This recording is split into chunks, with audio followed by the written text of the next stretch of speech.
بل إن كل عمل بين الرد والقبول إلا هذا العمل. يعني إيه بين الرد والقبول؟ أنت جاي تصلي، إما أن تقبل صلاتك وإما أن يرضاها الله عليك. وأنت مش أحسن من سيدنا عمر بن الخطاب اللي كان بعد كل صلاة يرفع بصره إلى الله جل علاه ويقول والله لا أدري أقبل الله صلاتي أم ردها علي. إنما أنت بتصلي وصليت الفجر في الجامع، في دماغك إن أنت من العشر المبشرين بالجنة. بعمر يعني أي عمل تعمله بين الرد والقبول. يعني في واحد عاش 30 سنة وصام له 20 سنة رمضان، 20 سنة، لما يجي يقف أمام الله عز وجل وتفتح صحيفته لا يرى أنه استفاد من صيام رمضان إلا الجوع والعطش. وفي واحد يقيم الليل عندما يلقى الله عز وجل لا يرى من استفادة قيام الليل إلا التعب والسهر. وفي واحد يصرف آلافات مؤلفة ليحج بيت الله الحرام ويقف على عرفات ليقول لبيك اللهم لبيك، لبيك لا شريك لك لبيك، ويأتي الرد من السماء لا لبيك ولا سعديك حجك مردود عليك. وفلوسه حرام. اكيد انت انا واكل اختك ومامتك يا حرام وراح تحج، نصبت البيع والشراء وراح تحج، بتاع النسوان وراح تحج. ان الله طيب لا يقبل الا طيب. لا انت رحت تزور اختك اللي انت جبتها وادي لها حجاب وتروح تحج. اصل الحج لمن استطاع اليه سبيل، انما انت تستطيع تروح تزور اختك، تستطيع ان انت تدي لها الفدان بتاعها. خلي بالك ايه هو بقى العمل اللي العلماء قالوا عليه بنسبة 100% مقبول؟ قال لك كل عمل بين الرد والقبول إلا الصلاة على الرسول.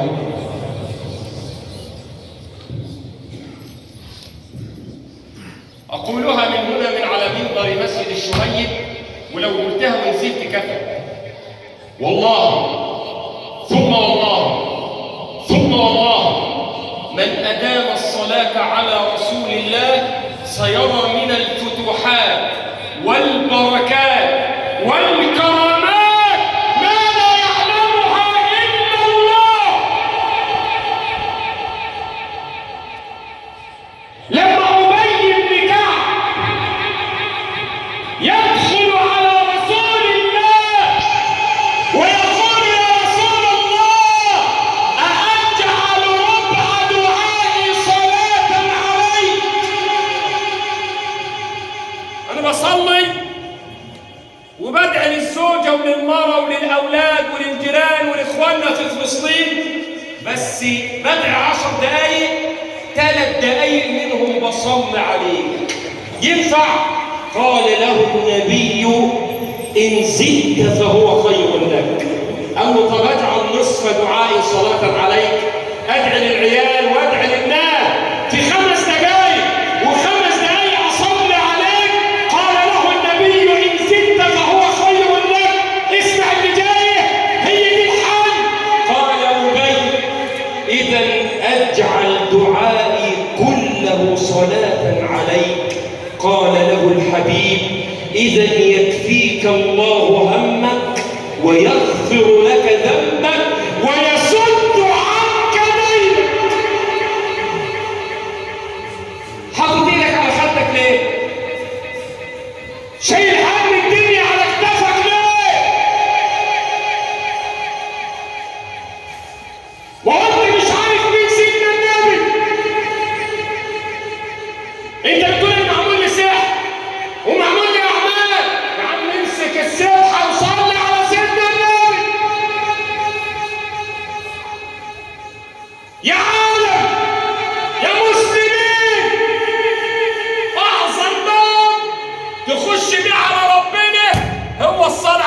النبي، الباب الأعظم. وما أنت بتكلمنا على سيدنا النبي وعلى الصلاة على سيدنا النبي النهارده ليه؟ ده احنا في شعبان، ما في ناس منه أكيد. بدماغه إنه فاهم يعني، وأنت مش عارف أن قول الله تعالى إن الله وملائكته يصلون على النبي نزل في شعبان. وسيدنا النبي قال رجب شهر الله وشعبان شهري ورمضان شهر أمتي. الآية اللي نزلت في شعبان،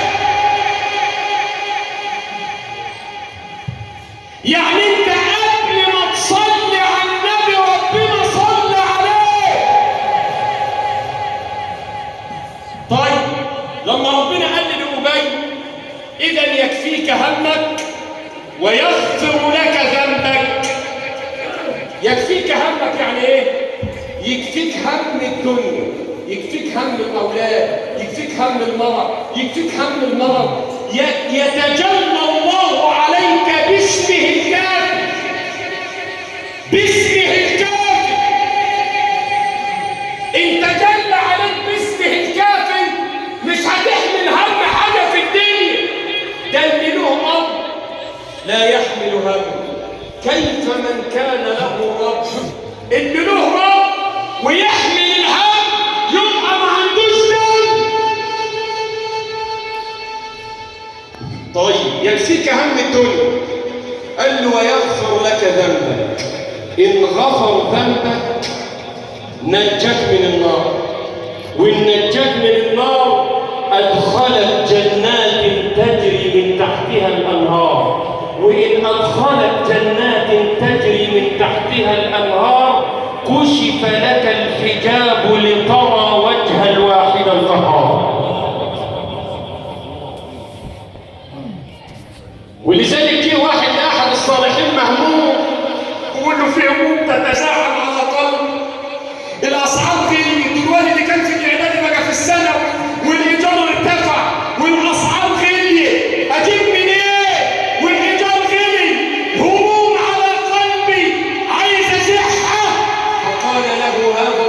الصالح إذا أردت إزاحة الهموم فأدم الصلاة على المعصوم يفرج كربك الحي القيوم. كان في واحد من الصالحين مات وجي في المنام لأحد تلاميذه، فأول ما شافه قال له ماذا فعل الله فيك؟ عملت ايه يا مولانا؟ قال والله عندما دخل علي ملك الموت رأيت نور ما شفتوش قبل كده، نور.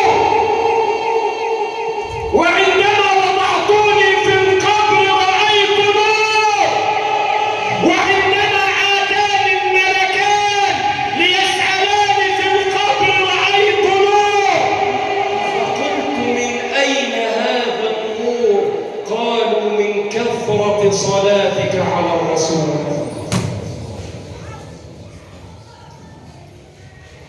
أقول قصة واحدة واختم، وإلا القصص الواقعية الحقيقية في فضل الصلاة على سيد البشرية